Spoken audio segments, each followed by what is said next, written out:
let me ask you guys something. I just did an article on my blog, um, just talking about Dwight Howard, and a lot of questions are being asked. Where's he going to sign this summer? Because we all know he's going to be a free agent. He's going to opt out of his contract, the last year of his deal. He's owed $23 million by the Houston Rockets, and right now he's 30 years old, and he's looking to cash in on his last big contract, right? So there's a team out there that's going to give him the money he wants. And we all know with the cap going up in the NBA this season in free agency, a lot of teams are going to have a lot of money to spend. And a team can give Dwight a 4 year deal, max, and $129 million, right?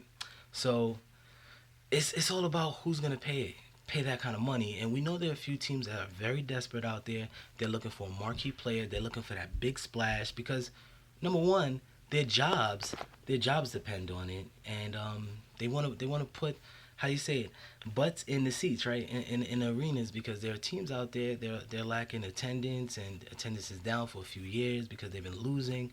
So I'm gonna get right into it. What I think about the whole thing and where he's gonna go.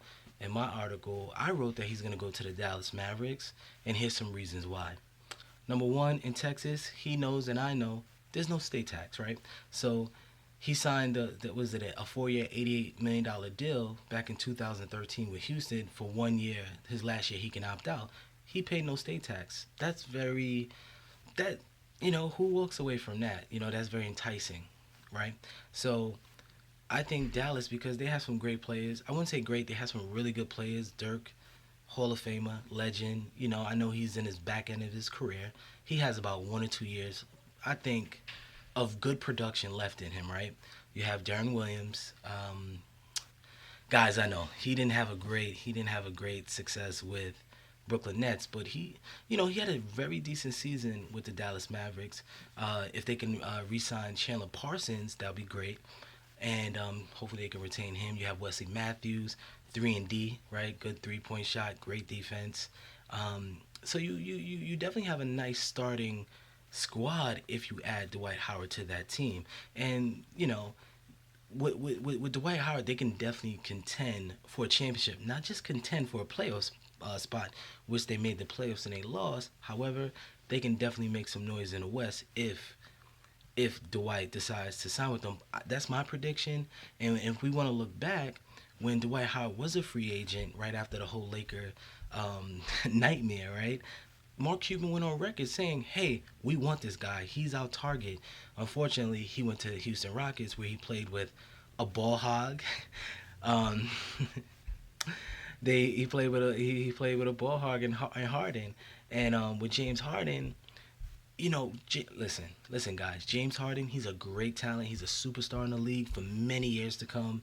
A scoring machine, MVP candidate this year, last year, and a few in years to come. He's still young. However, he, he's a ball stopper, right? He doesn't get other players involved. Great offensive player, but the scary thing is if he can't. I just don't think he can win since he left OKC. I know he didn't want to be. He wasn't Batman. He wasn't Robin. He was just the third wheel. He just wanted to do his own thing. He said, you know what? I want to lead a team. I want to be the man, and I want to get paid. And he's getting that, but why can't you make it work with Dwight Howard? Dwight Howard's a big man. Dwight Howard's not shooting no 3 pointers. Just feed this man down low and let him do his thing. He Dwight Howard this season, he was fourth in the NBA in rebounds, 11.8 a game. So he still has some good stats. His scoring went down to 13. So this was one of his worst statistical season in his career besides his rookie year, right? So I want to talk to you guys about other teams that's interested in him that I don't know if it's a great fit. You have the Trailblazers. They want to get him. They want to sign Dwight ever since LaMarcus Aldridge left in free agency last summer. They want to replace him. Do I think Dwight's gonna go there? No. Damian Lillard is a great talent. I just don't think he's gonna go there. Then you have Boston Celtics. This one I can see. With Isaiah Thomas, he's retained until 2017. You have Avery Bradley. So you have a nice young nucleus, a very good young coach, fans to die for. I'm personally not a Boston fan, but I can definitely respect what they do over there. And I could see something like that maybe happening with some interest on Dwight's camp, but I don't know if that's going to fall through. So there's definitely a few teams. The Knicks name, they've been thrown in the hat. Their name has been in the hat of signing Dwight Howard. Me personally, listen, I'm not a big Robin Lopez fan, but he's no slouch. He definitely hustles. He plays very good defense. He's not a scorer, but he's a leader on the floor, and I kind of like that. He's a quiet assassin when it comes to defense and just getting a team, just having everybody on course, right? So when they were saying, "Oh yeah, Carmelo's not a leader," but guess what? They had other leaders, and I would say Robin Lopez with his tenacity and his feistiness, he gets my thumbs up. So I wouldn't get rid of him. But again, Dwight Howard, he's a certain talent that he's been dominant in the NBA. Let's listen. We forget Dwight Howard has been a dominant big man in the league for many years. He came in 2004 out of Atlanta, Georgia high school, right? He's from there, and he was a number one draft pick, and he's been dominant for many years. So people are like saying, "Oh my gosh, he's declining. He's not the same. He's overrated." I wouldn't go far as overrated. I think the biggest thing with Dwight Howard was his post up game. He never developed a post up game that everybody wanted him to, because they wanted him to be, like that Akeem Olajuwon. Listen, there's only one dream, and that's Akeem, right? So, I mean, does he have critics? I was a critic of that. I was saying, hey, you know what? Dwight could be better if his post up game was better, right? Like Shaquille O'Neal. But guess what? It's just like he's terrible at free throws. So what does he do well? He's a great defender, right? He can block shots. He was a defensive player in the league for a few years. He won that award. He could block shots. He can rebound. And at one time in his career, we all know he was scoring about 19 to 20 points a game for a few seasons in a row. So he was definitely not just a double double machine. He was filling up the stat line. So let's not forget that. So before we kill the man and say, hey, he's done. Nobody give him a max deal. He's gonna get a max deal. I think listen. There's nothing wrong with giving him a max deal. I think if he can stay healthy, and that's always a key in the NBA. Can you stay healthy? And I think he can. I think you never know. But I want to know what you guys think. And do you believe that he should stay in Houston? Which I highly doubt, because you know in sports you never want to play on like your last year of a contract. What if he gets hurt?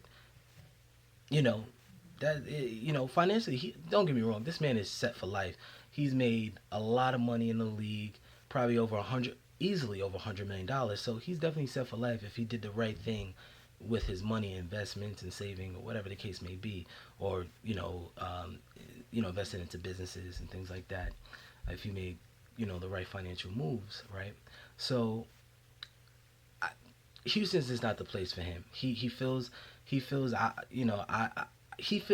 doesn't feel like he fits in. And people that's followed Dwight Howard or follow the Houston Rockets, if you notice, he was very angry through a lot of games where he would even take himself out the game of frustration of not touching the basketball, right? Because Harden was doing his one man show thing. So listen, with Kevin McHale gone, I think that really really put Dwight Howard in a tight spot, because he's like, you know what, the coach that led us to the Western Conference Finals, they fired him. Now I'm just with this guy James Harden, and I'm not even touching the ball. And they were duking it out. They were getting at each other, right? So, and then he was like, oh, in the media, does he like James? He's like, I have no problem with James Harden. Nah, I dislike him. I just want to be more involved in the offense. So listen, the West is a strong, strong conference, and we all know it's better than the East, right? So, again, I think that he will land in Dallas. And another team I don't want to talk about that mentioned that have a lot of interest is Atlanta Hawks, but a lot of players don't like going back home. There's only a few players do, but some players like, you know what, I want to stay away from home with family asking for stuff, for favors and things like that. And I don't think they're one player away from a championship, right? You see, they just got swept by Cleveland. So Atlanta, I don't think that's the right spot. And they already have Al Horford. He's a free agent this year. We'll see what even happens with him, but I don't think that's a great fit, in my opinion, for him to go to ATL. So let me know what you guys think, and subscribe to my channel. Talk to y'all soon.